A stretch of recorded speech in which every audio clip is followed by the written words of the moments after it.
វាជាសំពីតសំពេញសំពងដូចសំពីសំពប់លើ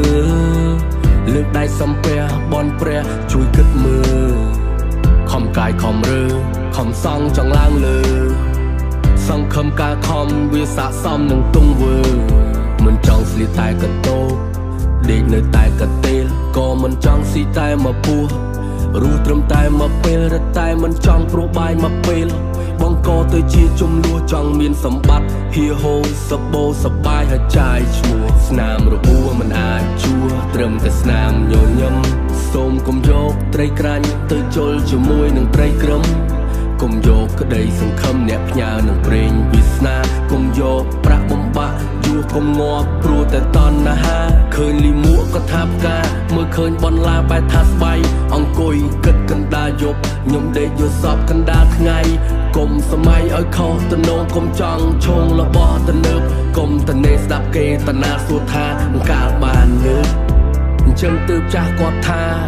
នំវាមិនធំជាងនាលទេកុំឲ្យការប្រឹងប្រែងឯងចាញ់ពាក្យដែលគេដៀលក្រែងនានាលរើបំរាស់បំរែបំរួលជីវភាពយកសម្ពាធសំពេញសំពងដាក់ឲ្យសំប៉ែតកុំឲ្យគៀបវាជាសម្ពាធសំពេញសំពងដូចសំពីសំពប់លើ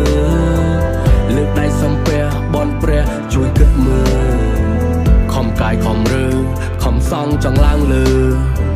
សង្ឃឹមការខំវាស័កសមនឹងទង្វើវាជាសម្ពាធសំពេញសំពងដូចសំពីសំពប់លើ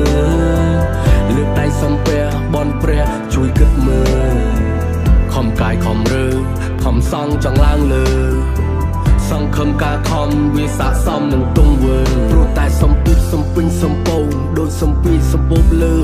មានសបាត់តែបាត់សបាយសបោតែអ្នកចាំមើលយើងអ្នកធ្វើព្រះអ្នកមើលខុសត្រូវគាត់វិនិច្ឆ័យបើដៃវាជ្រុលជាថោកហើយរក្សាមាត់ឲ្យមានតម្លៃធ្វើចំណាស់ដើម្បីចំណូលប្រមូលទុកគ្រាន់ចំណាយតួចំណេញបានតែតក់តិចតួចនៅតែលួចខ្វល់ខ្វាយគិតអ្នកផ្ទះគិតគ្រួសារគិតប្រពន្ធកូនដែលនៅឆ្ងាយសង្ឃឹមឆាប់មានវេលាបានជួបជុំគ្នាហើយហូបបាយជាពលករចំណាក់ប្រទេសជួបប្រទះនៅបញ្ហាគាត់មានអារម្មណ៍ថានឹកផ្ទះគាត់នឹកវេលាជុំគ្រួសារនឹកអាហារចំណីចំណុកនឹកពុកនឹកអ្នកម៉ែនឹកសម្លាញ់នៅស្រុកក៏នឹកសំឡមកជូរត្រីស្រែជាងសំណងដេកក្រោមតង់ឈរហាលថ្ងៃញើហូដូបាយឈាមគាត់ហូដូយកកម្រៃពីមួយថ្ងៃទៅមួយថ្ងៃហេវហត់ក៏មិនហ៊ានហាឲ្យតែបានបាយ3ពេលហូបឆ្អែតជុំគ្រួសារបិទភ្នែកគេងលឺសំឡេងក្មេងរត់លេងពេលបិទភ្នែកគេងលឺសំឡេងកូនហៅប៉ានឹកបាយផ្ទះនឹកក្រេគេងនឹកគ្រួសារ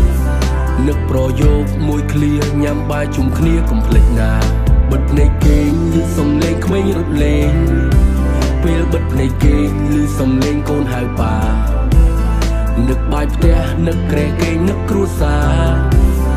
នឹកប្រយោគមួយឃ្លាញ៉ាំបាយជុំគ្នាកុំភ្លេចណា